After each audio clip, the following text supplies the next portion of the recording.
देखने में तो ये बस एक पुराना ढांचा लगता, लेकिन गांव के बुजुर्गों के बीच एक फुसफुसाहट थी। ये दीवार सच बोलती है, पर इसे कोई नहीं जानता। नितिन गांव का एक अनाथ लड़का शहर के कॉलेज में पढ़ने जाता था। उसका सपना था पढ़ लिख कर कुछ बड़ा बनने का, मगर जिंदगी हमेशा आसान नहीं थी। अरे ओ अनाथ, तेरे पास तो बाप का नाम भी नहीं है और तू यहाँ पढ़ने आया है। देखो, मेरे पास मेरे पापा का नाम हो या ना हो, तुम्हें उससे क्या। और रही बात मेरे यहाँ होने की, तो तुम्हें याद दिला दूं, पढ़ाई सबका हक है। ओए, ज्यादा मत बोल, समझा ना? निकल जा यहाँ से, ना जाने कहाँ कहाँ से आ जाते हैं। ये सुनकर नितिन का दिल चीर गया। उसने अपना बैग उठाया और बिना पीछे देखे कॉलेज की गेट से बाहर निकल आया। क्यों, हमेशा मैं ही क्यों? मैंने क्या किया है? मैं बस जीना चाहता हूँ। वो एक पेड़ के नीचे बैठकर सिर झुका लेता है। तभी सड़क पर अचानक जोरदार ब्रेक और टायरों की चीख सुनाई देती है। अरे, किसी महिला का एक्सीडेंट हो गया, देखो देखो। रास्ते पर मची भाग दौड़ और शोर शराब सुनकर नितिन दौड़कर भीड़ चीरते हुए आगे बढ़ता है। उसने देखा एक औरत बेहोश पड़ी थी। अरे हटो, ये सांस ले रही हैं, जल्दी पानी लाओ। उस औरत की आंखें डरी हुई थी, चेहरा सफेद, होंठ कांप रहे थे। कौन? मैं कहाँ हूँ? दीवार कहाँ है? मेरा बच्चा। अरे, इनकी हालत तो काफी खराब है, इन्हें जल्द से जल्द अस्पताल लेकर जाना होगा। आसपास के लोगों की मदद लेकर नितिन ने उस औरत को डॉक्टर के पास ले जाकर उसकी जांच करवाई। चोट तो ज्यादा नहीं है, लेकिन सदमा गहरा है। इन्हें आराम और देखभाल की जरूरत है। ठीक है डॉक्टर साहब, मैं संभाल लूंगा। नितिन उस औरत को अपने छोटे से घर ले आया। उसके पास ज्यादा कुछ नहीं था, लेकिन दिल बहुत बड़ा था। उसने सोचा कि इस बहाने ही सही उसे 4 दिन किसी का साथ मिल जाएगा।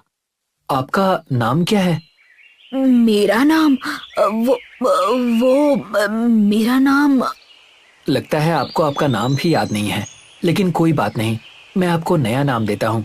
आज से आपका नाम सरिता, ठीक है? सरिता? सरिता। दिन बीतते गए। नितिन काम से लौटता तो सरिता उसके लिए चाय बनाती और रात को कहानियां सुनाती। दोनों की जिंदगी में एक अजीब सा सुकून लौट आया था। लेकिन तभी एक दिन, नितिन, तुम्हें पता है, मुझे अब भी लगता है कि कोई मेरा इंतजार कर रहा है। कौन? मेरा बेटा। बहुत छोटा था जब खो गया। मुझे वैसे तो कुछ याद नहीं, मेरे बच्चे के बारे में मुझे सब याद है। सरिता की बातें सुनकर नितिन चुप हो गया। उसे लगा सरिता के अंदर अभी भी गहरे जख्म हैं। सरिता ने अपने सामान से एक तस्वीर निकाली और उसे नितिन को दिखाया, जिसे देखकर नितिन को कुछ याद आया। देखो, ये मेरा बेटा है। पीछे देखो, ये मंदिर है। मुझे लगता है वो यहीं कहीं है। नितिन ने फोटो हाथ में ली। तस्वीर में एक छोटा बच्चा था और उसके पीछे एक विशाल पत्थरों का मंदिर। लेकिन नितिन की नजर फोटो के कोने पर टिक गई, जहां उसे वही जादुई बोलती दीवार दिख रही थी। ये तो हमारे गांव के जंगल का बड़ा मंदिर है। सच? क्या तुम मुझे वहां ले जा सकते हो? हाँ, लेकिन वो जगह थोड़ी सुनसान और रहस्यमयी है। वो जगह चाहे जैसी भी हो, लेकिन मुझे वहां ले चलो नितिन। मेरा इस दुनिया में कोई नहीं, और कोई होगा तो वो मुझे याद नहीं। अब यही मेरी आखिरी उम्मीद है। मुझे उसे ढूंढना ही होगा। सरिता की हालत देख नितिन का दिल पिघल गया। उसे सरिता की अपने खोए हुए बच्चे के लिए ममता महसूस हो रही थी। ठीक है, जैसा आप चाहो। हम जरूर उस जंगल में जाएंगे और आपके बच्चे के बारे में पता करेंगे। हमें जरूर वहां कुछ न कुछ पता चलेगा, क्योंकि वो है जादुई बोलती दीवार, जो हमारे भूत, वर्तमान और भविष्य के बारे में सब सच बताती है। क्या सच में? हाँ, इसीलिए अब चिंता मत कीजिए, हमें जरूर कुछ न कुछ पता चल ही जाएगा। नितिन की बातें सुनकर सरिता की आंखों में आशा चमक उठी, जैसे कई सालों के अंधेरे में एक किरण घुस आई हो। ठीक है, तो फिर हम कल ही चलेंगे वहाँ। मैं और इंतजार नहीं कर सकती।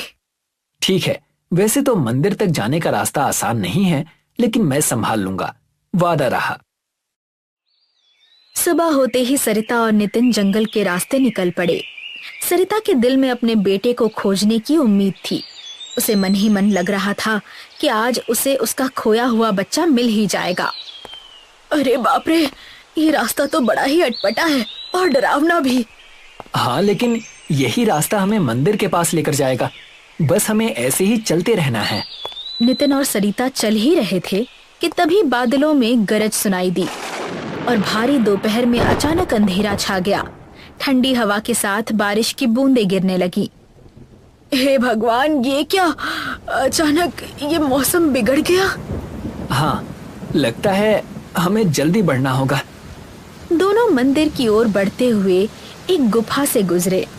गुफा के भीतर अंधेरा, पानी की बूंदों की टप टप और हवा की सिसकी थी। लेकिन जैसे ही नितिन बाहर निकला, उसने देखा सरिता कहीं नहीं थी। सरिता जी, सरिता जी, अरे ये कहाँ चली गई? अंधेरा तो और भी गहरा होता जा रहा है, अब क्या करूं? उसने इधर उधर तलाशा, गुफा में लौट कर पुकारा, लेकिन कोई जवाब नहीं। उसका दिल तेजी से धड़क रहा था। कहीं वो किसी मुसीबत में तो नहीं है? क्या करूं? सरिता जी को ढूंढने लगा तो मंदिर नहीं जा पाऊंगा।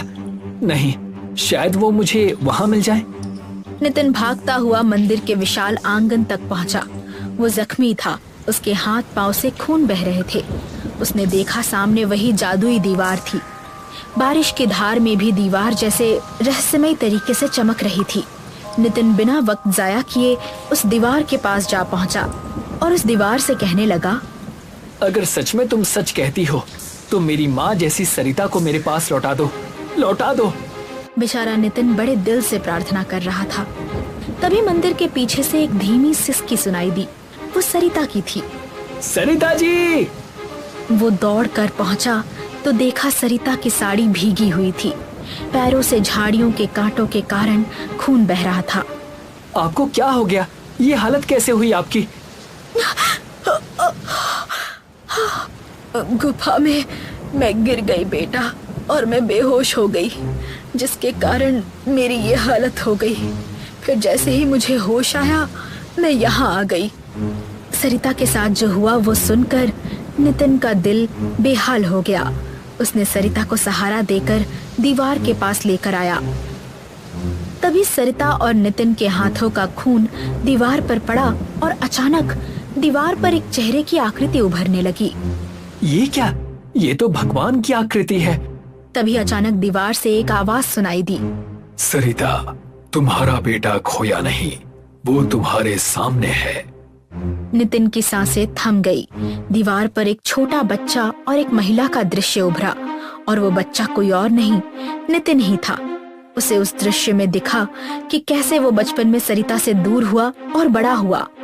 इसका मतलब मैं आपका बेटा हूँ? मतलब इतने दिनों से मैं अपनी माँ के साथ हूँ। मैं अपनी माँ की सेवा कर रहा था। मेरे बेटे, मैं तेरी माँ हूँ और तू मेरा बेटा, मेरे कलेजे का टुकड़ा नितिन। और अंत में सरिता और नितिन ने एक दूसरे को कसकर गले लगाया। बारिश, दीवार की फुसफुसाहट और मंदिर की घंटियां सब एक साथ जैसे आशीर्वाद दे रहे थे। आखिरकार जादुई बोलती दीवार की वजह से सालों से बिछड़े माँ बेटे का मिलन हो गया था।